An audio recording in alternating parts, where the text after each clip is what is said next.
नमस्कार एंड जय हिंद। स्वागत है आप सबका मैथ्स की एक और शानदार वीडियो में। आज की इस क्लास में हम चैप्टर नंबर 13 यानी कि क्लास 12 का जो लास्ट चैप्टर है मैथमेटिक्स का उसको शुरू करने वाले हैं और उस चैप्टर का नाम है प्रोबेबिलिटी। ठीक, प्रोबेबिलिटी चैप्टर जो है ये आपका करीब 9th क्लास में शुरू हो जाता है और वहाँ से लेके पहले 9th में आता है, फिर 10th में आता है, उसके बाद 11th में भी बहुत सारी चीज़ें हैं। उसके बाद आप जब 12th में आते हो तब आपको प्रोबेबिलिटी का एक असली रूप देखने के लिए मिलता है, जहाँ पर प्रोबेबिलिटी थोड़ा सा मुश्किल होती है।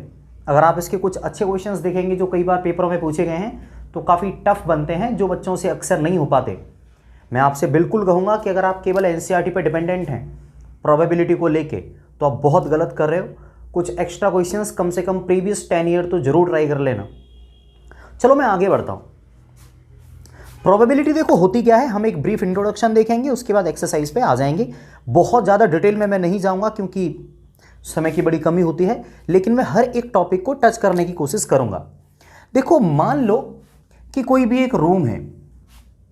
आप कहोगे सर गोल रूम कौन बनाता है? हाँ मैं बनाता हूँ। तो मान लो कोई भी एक रूम है, इस रूम के अंदर मान लीजिए 5 बॉयज हैं एंड 20 गर्ल्स हैं। क्लियर?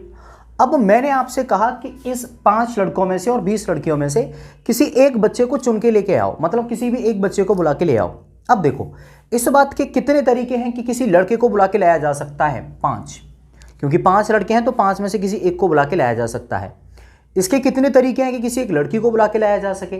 तो इसके टोटल 20 तरीके हैं। ठीक, तो देखा जाए कि अगर मैं किसी एक बच्चे को बुलाया, मान लेते हैं कि वो एक लड़के को लेके आ गया, इस बात की प्रोबेबिलिटी क्या है? तो देखो एक लड़के को बुला के लाने के चांसेस थे 5, क्योंकि 5 लड़के थे।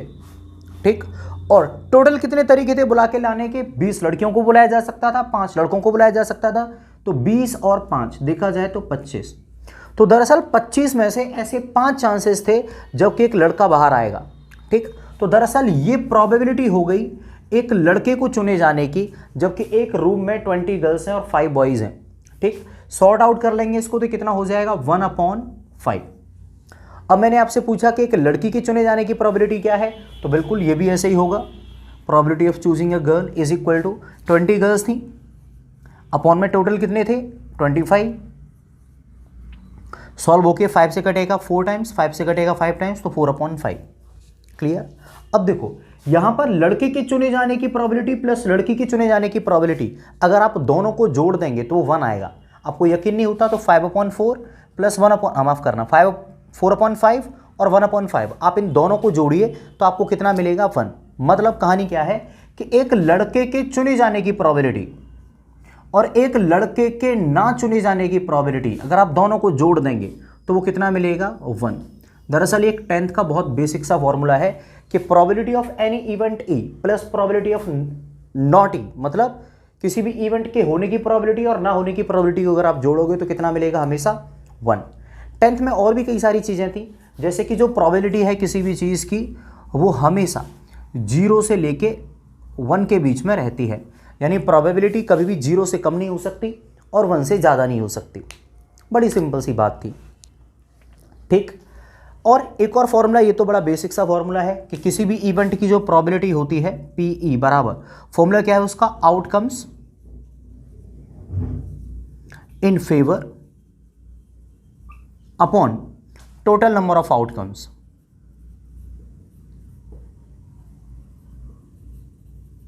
ये एक फॉर्मूला है जो दरअसल 9th क्लास में आपको पहली बार देखने के लिए मिलता है कि प्रोबेबिलिटी क्या होती है? Outcomes in favour upon total number of outcomes. ठीक, चलो बेटा मैं इसको मिटाता हूं, थोड़ा सा और चीजों को समझते हैं।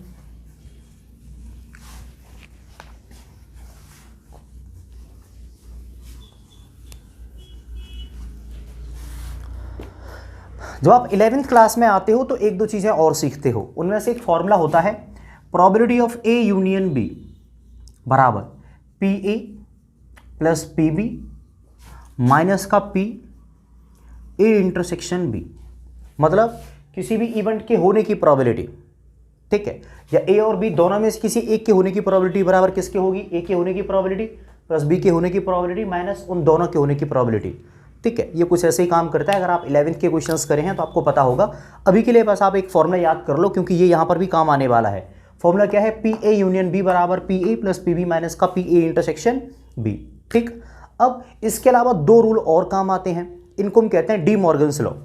डी मॉर्गन्स लॉ कौन से हैं?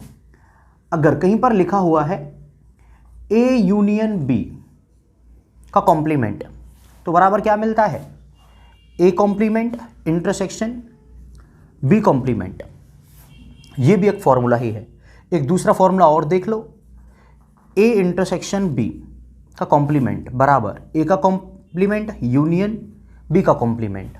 ये सारी चीज़ें बेटा मैं इसलिए बता रहा हूँ क्योंकि इस चैप्टर में ये सब काम में आएंगी और आपको वहाँ पर इनका मतलब पता नहीं होगा। मतलब वगैरह मैं समझा दूंगा, उसकी टेंशन मत ही लीजिए। ठीक है, चलो मैं इसको भी मिटा दे रहा हूँ, आप इनके स्क्रीनशॉट वगैरह लेते चलिए। अब देखो, कुछ चीज़ें और हैं जो हमें समझ लेनी है। वो क्या है? एग्जाम्पल के लिए मान लीजिए कि कोई भी एक सेट है। मान लीजिए मैंने क्या करा, एक डाई ली। क्या ली? एक डाई। इस डाई को मैंने क्या करा? टॉस। डाई को मैंने क्या करा? टॉस। तो दरअसल डाई को टॉस करना एक क्या है? एक्सपेरिमेंट है। डाई को जब मैंने क्या करा? टॉस करा। तो क्या करा मैंने? एक एक्सपेरिमेंट करा। तो अगर मैंने आपसे कहा ना कि मैंने एक डाई को टॉस करा, तो मैथमेटिक्स में आप उसको कह सकते हो कि मैंने एक एक्सपेरिमेंट करा। ठीक, अब उस एक्सपेरिमेंट के कुछ रिजल्ट आएंगे। डाई थी, डाई को मैंने क्या करा? टॉस। इस टॉस को करना क्या है? एक एक्सपेरिमेंट है। अब इस एक्सपेरिमेंट के कुछ रिजल्ट आएंगे। तो देखो, रिजल्ट में आ सकता है 1, 2, 3, 4, 5, 6। आप सभी जानते हैं डाई पर 1 से लेकर 6 तक के नंबर रहते हैं। तो उस डाई को टॉस करने पर 1, 2, 3, 4, 5, 6 में से कुछ ना कुछ आ सकता है। तो जब मैंने एक डाई को टॉस करा तो टॉस करना हो गया एक्सपेरिमेंट। अब उस टॉस के कुछ रिजल्ट आएंगे। तो वो रिजल्ट हो सकता है 1, 2, 3, 4, 5, 6। इन सबको मैं क्या कहूँगा? आउटकम्स। तो ये सब क्या हैं? All possible outcomes.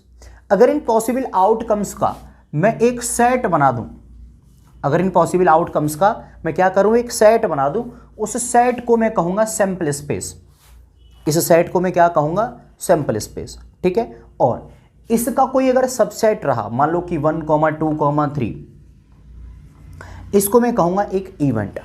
ठीक, तो ये बहुत सारी चीजें हैं जो उसमें साथ के सब चलते रहेंगे। जो हम एक्सरसाइज 13.1 जो है उसमें सबसे पहला टॉपिक जो डिस्कस होता है उसका नाम है conditional probability. CONDI, conditional probability. हम जरा ये जानते हैं कि कंडीशनल प्रोबेबिलिटी क्या है। अच्छा, आप कहेंगे कि सर इसके थोड़े से बेसिक्स बता दो, थोड़ी भूमिका बता दो। तो अगर आपको 10th लेवल के भी बेसिक्स आते हैं ट्रिग्नोमेट्री के, माफ करना प्रोबेबिलिटी के, तो आपको ये वाला टॉपिक बहुत अच्छे से समझ में आएगा, आपको कोई भी दिक्कत आने वाली नहीं है। 11th का या 12th का कोई भी बेसिक्स इसमें जैसे ही जरूरत में आएगा मैं इसको तुरंत बाय साइड एक्सप्लेन कर दूंगा। अगर आप मेरी वीडियो वॉच करते हैं तो आपको पता होगा, हम किसी भी टॉपिक को जो भी प्रीवियस वाला यूज का होता है हमें साथ के साथ एक्सप्लेन करते चलते हैं, तो आपको दिक्कत लेने की जरूरत है नहीं। अब हम जान लेते हैं कि कंडीशनल प्रोबेबिलिटी क्या है। तो जैसा कि नाम में ही लिखा हुआ है कंडीशनल प्रोबेबिलिटी, मतलब हमें कोई एक कंडीशन दे रखी होगी और फिर किसी दूसरी चीज की हमसे प्रोबेबिलिटी पूछेगा। एग्जाम्पल देके समझाता हूं। मान लीजिए कि मेरे पास क्या है? एक डेक है। क्या है? Deck of play card. अगर शुद्ध हिंदी में बताऊं तो ताश की गड्डी है मेरे पास। जो पत्ते खेलते हैं ना गांव में, गली चौराहों पे बैठे रहते हैं जुआ खेलने वाले लोग, उनके पास जो पत्ते होते हैं उनके पूरे पैक को हम क्या कहते हैं? एक डेक। ठीक है, और उनको इंग्लिश में पत्तों को बोला जाता है, ताश के पत्तों को प्ले कार्ड। क्लियर? अब तो मान लो मेरे पास एक ताश की गड्डी है, मैंने क्या करा? उन पत्तों को सफल करा। अगर सही शब्दों में बताऊं तो मैंने पत्तों को फेंट लिया। ठीक है, तो जब मैंने उन कार्ड को सफल करा, आपस में मिला लिया, फेंट लिया, और फिर मैंने उसमें से एक कार्ड निकाला, ताश की गड्डी में से कोई भी एक रैंडम कार्ड मैंने बाहर निकाला। ठीक, अब मैंने क्या करा? उस कार्ड को देखा और सामने मेरे बैठा हुआ है मेरा दोस्त। मैंने उसको कहा कि देखो भाई, ये मैं तुम्हें बता देता हूं कि ये जो कार्ड है ये क्या है? ब्लैक कलर का है। मेरे पास जो कार्ड है वो ब्लैक कलर का है। अब तुम्हें ये बताना है कि इस बात की क्या प्रोबेबिलिटी है कि ये एक एस होगा, मतलब एक इक्का होगा। मतलब मैंने अपने दोस्त को एक कंडीशन तो दे दी कि भाई जो मेरे पास कार्ड है वो ब्लैक कलर का है, और उसको बताना क्या है? उसको ये बताना है कि इस बात की प्रोबेबिलिटी क्या है कि ये एक इक्का है, यानी एस है। मतलब मैंने उससे किसी चीज की प्रोबेबिलिटी पूछी और कुछ चीज़ें मेरे पास पहले से ही हैं। समझ रहे हैं यानी मैंने उसको एक कंडीशन दे दी कि अगर मेरे हाथ में जो कार्ड है अगर वो एक ब्लैक कार्ड है तो इस बात की प्रोबेबिलिटी क्या है कि ये एक एस है। समझ गए? तो उस तरीके की कुछ कंडीशंस जो होती हैं उनको हम कंडीशनल प्रोबेबिलिटी में कहते हैं। मैं एक और एग्जांपल देके समझा देता हूं। मान लो एक बैग है, ठीक है, उस बैग के अंदर बहुत सारी बॉल है, ठीक है, और अब जो बॉल्स हैं उनमें से, चलो बॉल वाला एग्जांपल छोड़ देते हैं। मान लीजिए मेरे पास क्या है, एक डाई है, मेरे पास क्या है, एक डाई। मैंने उस डाई को थ्रू कर दिया, तो डाई को थ्रू करने पर क्या क्या नंबर आ सकते हैं, 1 2 3 4 5 और 6। क्लियर? अब मैंने उस डाई को थ्रू करा और जो रिजल्ट आया वो मैंने देख लिया, ठीक है। अब मैंने अपने दोस्त से कहा कि देखो भाई, मैं तुम्हें इतना बता देता हूं कि जो डाई पर आया वो एक प्राइम नंबर है। तो जो डाई पर आया वो प्राइम नंबर है, मतलब वो या तो 2 होगा या 3 होगा या 5 होगा। अब मेरे दोस्त को ये बताना है कि इस बात की प्रोबेबिलिटी क्या है कि वो जो प्राइम नंबर था वो 5 था। समझ में आया? यानी मैंने एक कंडीशन दे दी कि जो डाई पर नंबर आया वो एक प्राइम नंबर है, मतलब इन 3 में से ही एक है। अब उसको ये बताना है कि कितने चांसेज हैं कि वो एक 5 था। समझ गए? यानी हम किसी एक चीज की प्रोबेबिलिटी पूछेंगे और दूसरी चीज की हम जो कंडीशन है या जो प्रोबेबिलिटी है वो हम उसको पहले ही दे चुके होंगे। ठीक, तो ऐसे क्वेश्चंस को करने के लिए जो लगती है उसको हम कहते हैं कंडीशनल प्रोबेबिलिटी, और इसमें एक फॉर्मूला काम करता है कंडीशनल प्रोबेबिलिटी में। अब वो फॉर्मूला क्या है मैं आपको लिख के बताता हूं। फॉर्मूला होता है probability of E slash F बराबर, इसका फॉर्मूला होता है probability of E intersection F upon probability of F. आप कहोगे सर ये ई क्या है, एफ क्या है, स्लैश क्या है, इंटरसेक्शन क्या है, यूनियन क्या है, समझाते हैं और रही बची चीज़ें हमारे क्वेश्चन में भी समझ में आ जाएंगी।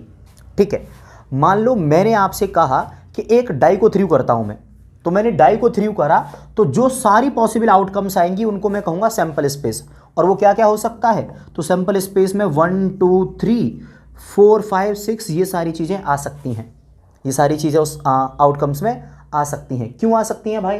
क्योंकि 1 2 3 4 5 6 ये ऑल पॉसिबल आउटकम्स है, तो ये हमारा सैंपल स्पेस हो गया। अब मैंने अपनी दोस्त से कहा कि देखो, मैंने अपने दोस्त से कहा कि जो नंबर इस डाई को थ्रू करने पर आया है वो एक क्या है, वो एक प्राइम नंबर है। तो मैंने मान लिया कि जो एफ है वो क्या है, एक प्राइम नंबर है। प्राइम नंबर में क्या हो गया, 2 3 और 5। क्लियर? अब मैंने अपने दोस्त से क्या कहा है कि तुम इस बात की प्रोबेबिलिटी बताओ कि वो जो प्राइम नंबर है वो एक इवन नंबर आया था। जो प्राइम नंबर था वो क्या था, एक इवन नंबर। तो मैंने अपने इस दोस्त से जिस चीज़ की प्रोबेबिलिटी पूछ ली, मैंने अपने दोस्त से जिस चीज़ की प्रोबेबिलिटी पूछ ली उसको मैंने नाम दे दिया ई। तो मैंने दोस्त से पूछा है कि इस बात की प्रोबेबिलिटी क्या है कि वो एक इवन नंबर था। अब इवन नंबर कौन से हैं? इवन नंबर हैं 2 4 और 6। ठीक, तो जो फॉर्मूला काम करेगा एक इवन नंबर आने की प्रोबेबिलिटी का, वो ये काम करेगा ई स्लैश एफ। ठीक है, तो देखो probability of E slash F मतलब क्या हुआ, एक इवन नंबर आने की प्रोबेबिलिटी, जबकि दे रखा है कि डाई पर आने वाला नंबर एक प्राइम नंबर है। समझ रहे हो? यानी ई के होने की प्रोबेबिलिटी हमें बतानी है जबकि एफ पहले ही हो चुका है। मैं अपने दोस्त से क्या कह रहा हूं कि देखो भाई, तुम मुझे एक इवन नंबर आया है इस बात की प्रोबेबिलिटी बता दो, जबकि डाई पर मैं पहले ही बता चुका हूं उसको कि आने वाला नंबर एक प्राइम नंबर है। बात समझ में आया? तो दरअसल इसको हम क्या कहते हैं, कंडीशनल प्रोबेबिलिटी को, कि ई के होने की प्रोबेबिलिटी जबकि एफ पहले ही हो चुका है। ई के होने की प्रोबेबिलिटी जब एफ पहले ही हो चुका है। वही तो मैं कह रहा हूं आपसे कि इवन नंबर आने की प्रोबेबिलिटी बताओ जबकि एक प्राइम नंबर पहले ही आ चुका है। बात समझ रहे हैं? मैंने अपने दोस्त से क्या पूछा कि इस बात की प्रोबेबिलिटी बताओ कि इवन नंबर आया है, जबकि मैंने उसको पहले ही बता दिया है कि आने वाला नंबर एक प्राइम नंबर है। अब देखो सिंपल सी बात है, इवन नंबर भी तो प्राइम नंबर हो सकता है जैसे कि 2 है। क्लियर? तो मैं उसको एक चीज के होने की प्रोबेबिलिटी पहले ही बता रहा हूं, दूसरी चीज के होने की प्रोबेबिलिटी मैं उससे पूछ रहा हूं। समझ में आया? और इसी को हम कहते हैं ई स्लैश एफ, मतलब ई के होने की प्रोबेबिलिटी जबकि एफ पहले ही हो चुका है। इसको इंग्लिश में पढ़ा जाता है, या तो आप इसको पढ़ लो probability of E slash F, वैसे इसको बहुत खतरनाक नाम से पढ़ाया जाता है, मैं पढ़ देता हूं एक बार। Probability of event E when event F has already occurred, मतलब मैंने केवल शब्दों को ट्रांसलेट ही कर दिया है कि ई के होने की प्रोबेबिलिटी जबकि एफ पहले ही हो चुका है। Probability of event E when event F has already occurred. ठीक है, इसका मतलब समझ में आया ये घटना पहले ही हो चुकी है, हम इसके घटने की प्रोबेबिलिटी पूछ रहे हैं। जैसे कि एक प्राइम नंबर पहले ही आ चुका है, वो प्राइम नंबर एक इवन नंबर है, इस बात की प्रोबेबिलिटी हम कैलकुलेट करना चाह रहे हैं। तो उसको हम रिप्रेजेंट कैसे करेंगे, E/F से। कैलकुलेट कैसे होगी, मैं जरा पहले निकालूंगा E इंटरसेक्शन F, तो बिल्कुल इन दोनों का इंटरसेक्शन क्या आएगा, इन दोनों के इंटरसेक्शन में केवल 2 है तो 2 आ जाएगा। ठीक, अब एक बात बताओ, E इंटरसेक्शन F की प्रोबेबिलिटी क्या होगी, E इंटरसेक्शन F में केवल एक एलिमेंट है 1, टोटल कितने थे 6, तो इसकी प्रोबेबिलिटी हो जाएगी 1/6। और F के होने की प्रोबेबिलिटी कितनी है, F में कितने एलिमेंट है 3, तो इसके होने की प्रोबेबिलिटी कितनी हो जाएगी 3 बटा टोटल में 6, 6 से 6 कट जाएगा, तो दरअसल 1/3 प्रोबेबिलिटी हो गई। और देखो ये बात सही ही है। अगर मैं आपसे कह दूं कि एक प्राइम नंबर आ गया है, ठीक है, तो प्राइम नंबर कितने हैं 1 2 3, अब इसमें से इवन नंबर आने की प्रोबेबिलिटी कितनी है, बिल्कुल 1/3। क्यों, क्योंकि केवल एक इवन नंबर है और टोटल नंबर है 3, तो 1/3। बात समझ में नहीं आई हो तो बेटा आप इसको रिपीट कर करके देखना। और बाकी की चीज़ें जब हम इस एक्सरसाइज को कर रहे होंगे तो कंडीशनल प्रोबेबिलिटी बिल्कुल क्लियर हो जाएगी, आपको टेंशन लेने की ज़रूरत नहीं है। ठीक, अब मैं इसको मिटा रहा हूँ, साइड हो रहा हूँ, आप इसका स्क्रीनशॉट ले लीजिए। हम जरा एक्सरसाइज को शुरू करते हैं।